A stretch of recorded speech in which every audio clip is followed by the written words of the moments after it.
Moisturizing is one of the keys to healthy locks, so we know that it is important. But is it possible for you to over moisturize locks? Absolutely. In fact, too much moisturizing can cause issues like build up, itchy scalp. It can make your locks start to smell weird. It can even make your locks look dirty. So, what is the best frequency for moisturizing locks? That's exactly what we're going to be discussing in this video. If this sounds like something that you're interested in, then keep on watching. There is no one size fits all when it comes to how frequently you should be moisturizing your locks. It is going to vary depending on several factors. So let's go ahead and discuss some of those factors that can affect how frequently you should be moisturizing your locks. The first thing is the weather condition where you live. If in the moment the weather where you live is very dry, obviously you should be moisturizing your locks more frequently than when it is humid and raining. Another thing that you should consider before deciding how frequently you should moisturize your locks is your lifestyle. How frequently do you normally go into water? Are you a swimmer? This is an example I like to give. Are you a swimmer? If someone that swims a lot, that swims daily, obviously that kind of person will have a different frequency that will match their lifestyle as opposed to someone who doesn't go into the water as often. The next thing you need to consider, and this goes hand in hand with my previous point of your lifestyle, is what is your hair routine like? What are the other things you do to your locks apart from the moisturizing aspect? How frequently do you do other things when it comes to your lock routine, your hair routine? What do I mean by these? Things like, how often do you wash your locks? Do you always cover your locks when you go out? Do you often go to dusty environments? Do you go to the gym? For example, someone who washes their locks more frequently may need to moisturize their locks more often than someone who does not. When you wash your locks frequently, your locks would not have products in there, which would most likely mean that your locks would not hold on to moisture as much as someone who does not wash their locks often. I also want to say that because I have seen certain locticians give this advice that you should not be spraying water in your locks because it's going to make your locks smell weird. Now, this can be true if you're someone who does not wash your locks often. If you wash your locks, say once a month, in between your wash days, the farther you go away from your wash day, the more likely your locks are going to smell mildewy when you spray water in your hair. For someone who washes their locks very frequently, let's say every week, spraying water in your hair will most likely not make your locks smell weird because your hair will not have as much products in it, and that will mean that it is not going to hold on to the moisture as much. I notice that many people do not understand what moisturizing hair or what moisturizing locks is. If you do not understand what it means to moisturize your locks, I have a video where I go in depth detailing what it means to moisturize your locks and step by step how to do it properly. I'll link that video up in the iCards. You can check it out if you're interested. But to summarize, when it comes to moisturizing your locks, first step, there has to be water in the equation somewhere. Your hair, moisturizing basically means your hair has taken in some water, and then you have done things like apply certain products to keep that water in there for a while so that the water does not just evaporate immediately. Another thing that would determine how frequently you should be moisturizing your locks is the properties of your locks. Things like how fat are the individual locks, how tight are your locks, are your locks fluffy and loose, are your locks like more compact and tight, how mature are your locks to an extent can also affect how frequently you should be moisturizing your locks.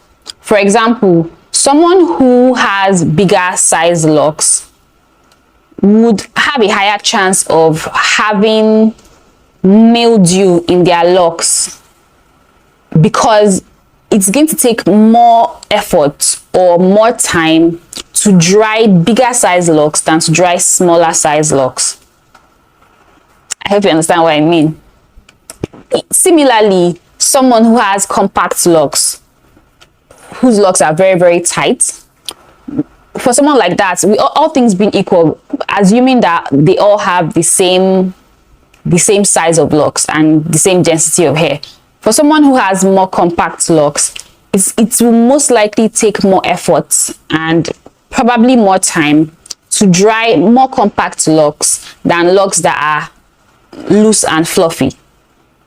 So that's why the properties of your locks will also affect how frequently you should be moisturizing your locks. Now that we have addressed all those points, let's go ahead and talk about things you should bear in mind when you're moisturizing your locks, things you should have at the back of your mind to ensure that your locks are getting moisture, your locks are looking juicy all day long, all year long, without the side effects that can come from over moisturizing locks. The first thing you need to bear in mind is that while you're moisturizing your locks, while it is a good thing to moisturize locks, you do not want to keep your locks wet or damp for too long. And you also do not want to keep your locks wet or damp indefinitely. It is true that water is good for locks, and if you watch my videos, you know that I preach, this is one of my mantras. I talk about this all the time. However, like I've said previously here on my channel, you are not a fish. So your body is not created to remain wet and damp indefinitely. Moisturize, but make sure that you do not leave your locks wet or damp for more than 3 hours, about 3 to 4 hours per time. Leave after you have moisturized your locks. Let the water on the surface of your locks evaporate to a point where when you touch your locks, it doesn't feel wet or damp. Another thing you need to bear in mind is that rules are good. Rules can be very beneficial when you're just starting out, but ultimately you should listen to your hair. Your hair should tell you what you should be doing, not what somebody said online, or what your loctician said, or what your grandma said. Now, when you're first starting out, because you have no experience, there's a limit to what you know and what you understand. It is completely fine to follow rules. Rules are there to guide you when you do not really know what you're doing. But what I always advise people to do is first start out following the rules. Learn, if you can find someone's locks that you like online, if you don't have anybody close to you in your personal life, if you can find someone's locks someone whose locks you admire, great. You can go ahead, if you can reach out to them, or if their routine is available online, follow the rules or like their routine, follow them in form of like rules. However, don't just follow the rules indefinitely. Use that as a guide. So you start out by following the rules that are available, or like someone else's routine, and then along the line you experiment with things while listening to your hair, just to figure out what is best for you. When it comes to hair care, there is no one size fits all. I've said this several times on my channel, and I'm going to continue to say it. There is no one size fits all. Listening to your hair is the most important thing when it comes to moisturizing. Your hair is going to tell you when you're overdoing it. Your hair is going to tell you when you're not doing enough.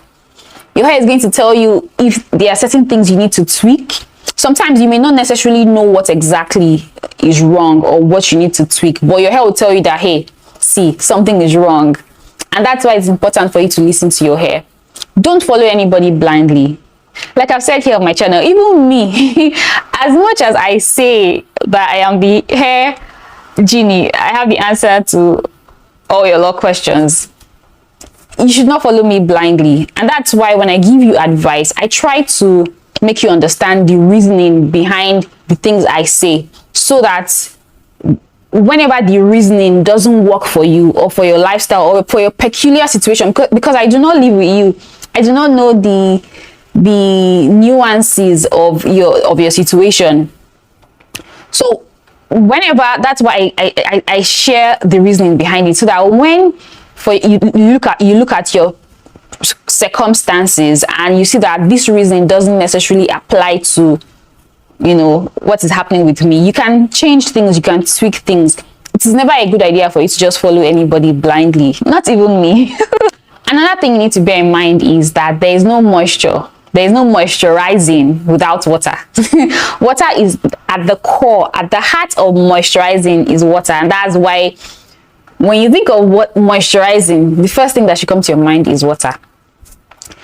I know that there are certain products that people use instead of water. I'm not really a fan of that, to be honest. If you can, except if you live in an environment where the water you have access to is not soft water, it's not clean water, then using a product, replacing a product for water, maybe for someone like that, maybe it could make sense. But generally, I do not recommend you. Nothing can take the place of water. As far as I'm concerned, nothing can take the place of water. So always bear at the back of your mind that there is no moisture without water. Now, does it mean that every time your locks feel dry, it means that you need to put in water in your locks? Absolutely not. Sometimes your locks may feel dry despite the fact that it has absorbed enough water. It may feel dry for several other reasons. Maybe what you're interpreting as dryness is the fact that your locks are not lubricated. I explained that in more detail in the video I talked about, where I explained, you know, moisturizing, what moisturizing is all about and how to moisturize locks. Like I said, I'll link that video up in the iCards. Products that have a high concentration of water, like products that are very liquid, may, I say that with caution, may temporarily do the work of water, but ultimately you are still going to need to put in water into your locks. That is what is going to give you the best results. All those products will eventually cause buildup, but the only thing that will give you the juice and the softness that moisturizing gives without all the side effects, as much side effects, is plain water. It's like saying that you do not drink water, you only drink juice.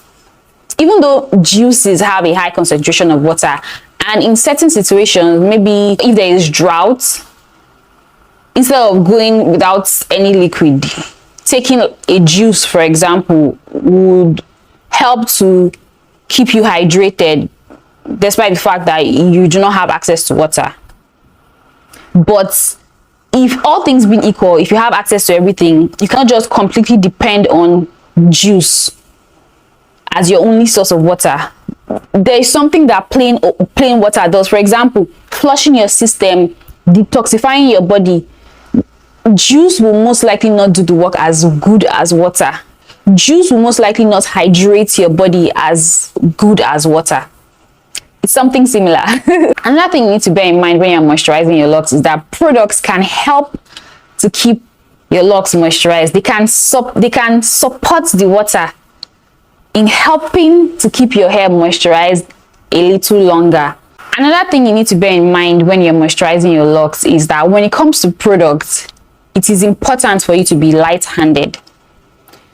Now, the more hair you have on your head, obviously, the more products you're going to need to do your work. Use enough that it gets the job done, but not so much that your hair becomes greasy. If you're just starting out and you don't know where to start, you can start with this frequency that I'm going to share now, and then along the line you can tweak things to fit your lifestyle and your peculiar situation.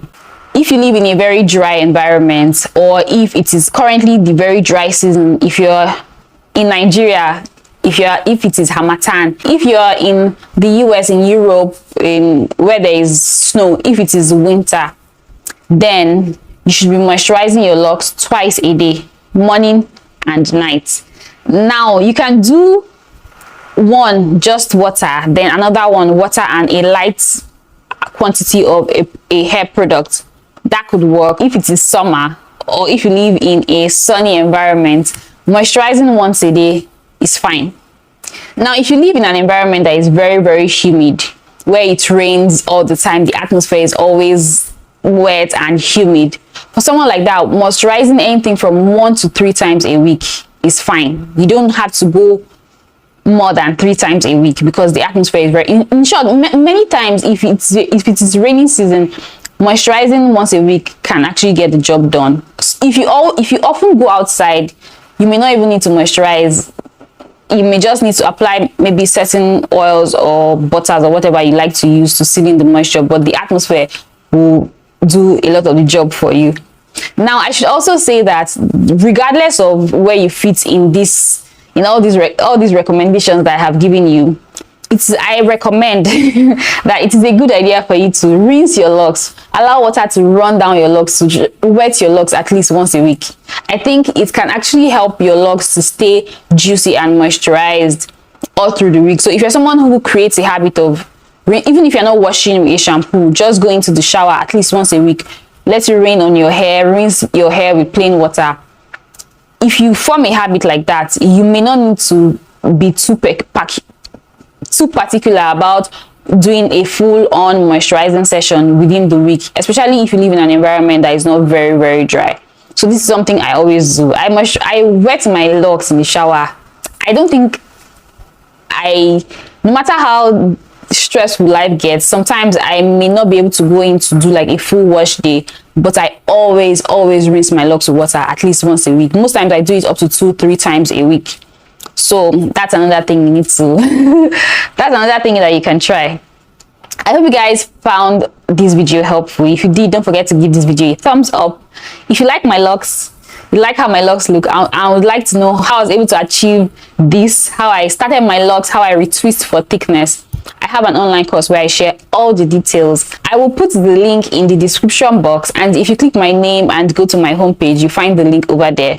If you also like to know the products that I use for my locks, they are available on my website. The link will also be in the description box and in my homepage. Thank you so much for watching. See you in my next video.